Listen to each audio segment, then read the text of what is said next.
น้ำดึกจะร้อยต่อมันถึงอ่ะลูกน้องกับวายานติเนาะร้อยต่อถึงอ่ะแล้วก็ปั่นลงมาเลย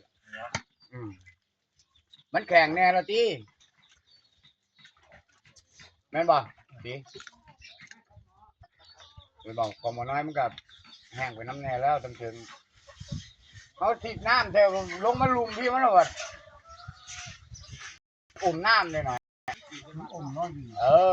เพราะว่าตกใจหรอกตัวลุ่มนี่มันจีบอแห้งเขาปั่นตัวเทิงกูลงมาคอยปั่นตัวเทิงลงมาเรื่อย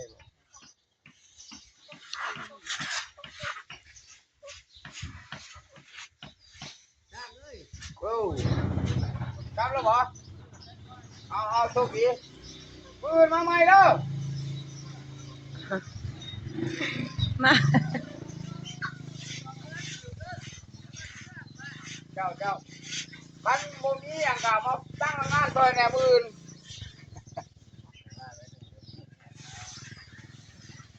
รถละไม้ดีเลยเมื่อนั้นเราไปแบกไม้ซอยพวกนี้เราไปแบกไม้มันรู้ไม้หน้าซอยพวกนี้โอ้ยแล้วก็แห้งมาแล้วบ่พูดดึกจะเรื่องพูดน้อยน้ำจอมพูดมาพูด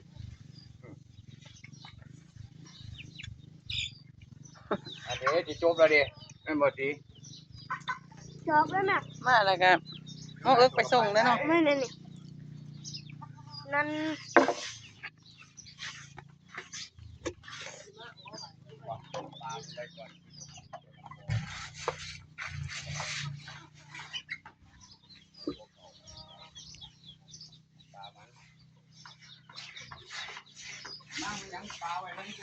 มานั่งเบิ่งสร้างสาเพื่อนสามสิเดียวเนาะหัวหน้าเจ้าเฮ็ดบอกไว้อยู่มันที่ปูนดีมากอันนี้เจ้าดิดีมากเงินกลัวด้วยนั่งแล้วเฮ้ยเราทางไหนก่อนเราบ่อยหยิบทางไหนเถอะล็อกแล้วปานนี่นะอีก2 มื้อนะรู้มันบอกมันแน่นี่ไปกินแล้วว่าจุ่มว่าเอาสาบเลยมันเดียบมันอ่อน8 มื้อนี่8 มื้ออีพอว่าเขาบ่ได้หึงดอกแน่จังว่าอยู่เหรออีกแล้วเว้ย